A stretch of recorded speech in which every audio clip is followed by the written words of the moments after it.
Hi everyone, it's Jenny here to welcome you all to a look ahead.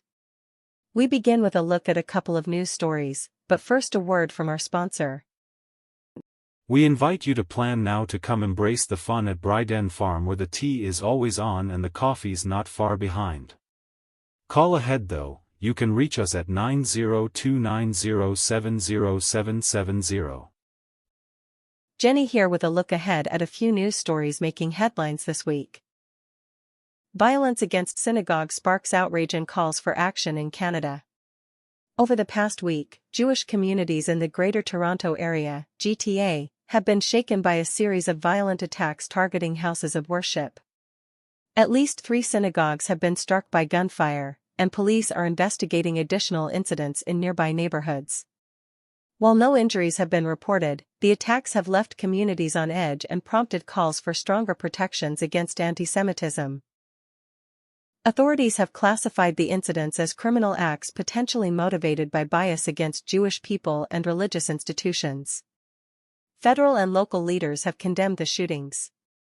Prime Minister Mark Carney called them criminal anti-Semitic assaults and pledged federal support to help law enforcement identify and prosecute those responsible. Jewish advocacy groups, including the Center for Israel and Jewish Affairs, are urging meaningful, systemic action to prevent further attacks. We stand here not just as a community that has been targeted, said one rabbi, but as part of a wider society that believes in safety, inclusion, and respect. This recent violence is part of a broader trend of attacks on religious institutions across Canada. In a previous report, we documented that since 2021, over 100 churches nationwide have faced vandalism, arson, or desecration, with many smaller incidents in rural communities going largely unreported.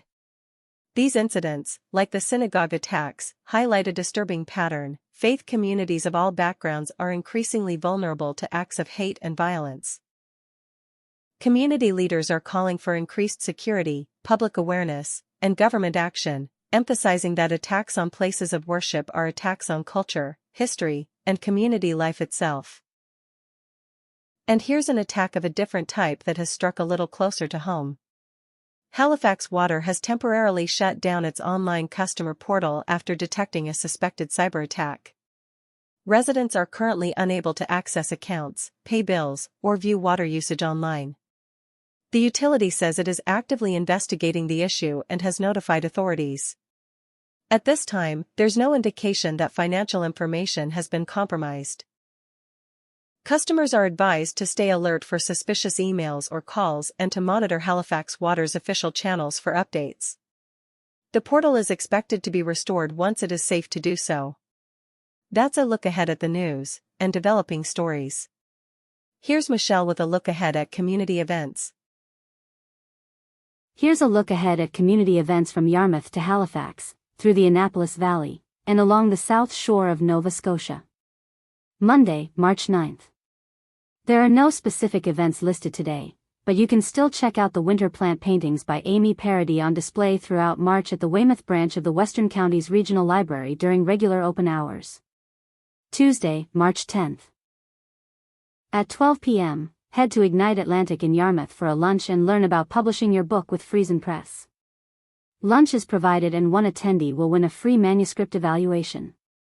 Also Tuesday, put on your dancing shoes for line dancing with Derline at Maritime Motion. All experience levels are welcome and no partner is needed. Tuesday evening from 6:30 p.m. to 8 p.m., the Clare Library hosts Trivia Night for adults. Gather a team of 2 to 5 and test your knowledge during an evening of general trivia. Wednesday, March 11th. From 1 p.m. to 3 p.m. at the Digby Curling Center, attend Senior School, Frauds and Scams 101. Learn how to recognize scams and protect yourself online. Coffee, tea, and light snacks will be provided. Then from 2 p.m. to 4 p.m., stop by the Odell House Museum in Annapolis Royal for the Genealogy Coffee Club. Drop in, share stories, and connect with others interested in family history. Thursday, March 12th. In Yarmouth, the Golden Oldies Spring Fling Dance takes place at the Lions Club on Parade Street from 7 p.m. to 9 p.m. This Seniors for Seniors dance is open to ages 50 and up. Also Thursday evening at 7 p.m., the Al Whittle Theater in Wolfville hosts Mamma Mia, a sing-along in support of NKEC Safe Grad and Prom. Dress in your best 70s outfit for extra door prize ballots. Creative minds can also sign up for Charmise March Art classes through West Hants Parks and Recreation, with programs listed under the winter 2026 season. Friday, March 13th. At 7 p.m., the legendary Alfie Zappacosta performs an acoustic duo experience at King's Theatre in Annapolis Royal. With a 40-year career of chart-topping hits, Alfie continues to evolve as an artist, doing it his way. Don't miss this unforgettable evening of music and song. Saturday, March 14th. From 12 p.m. to 6 p.m., the Furry Friends Pamper, Play, and Wellness Fair takes place at North Alton Community Hall in Kentville. Enjoy pet photography, dog and cat grooming, training, treats, and a cutest pet contest. All proceeds support Talia Barn Cat Rescue. Also this weekend, Saturday and Sunday from 1 p.m. to 4 p.m., Cross Country Nova Scotia hosts a fun ski weekend at North Highlands Nordic.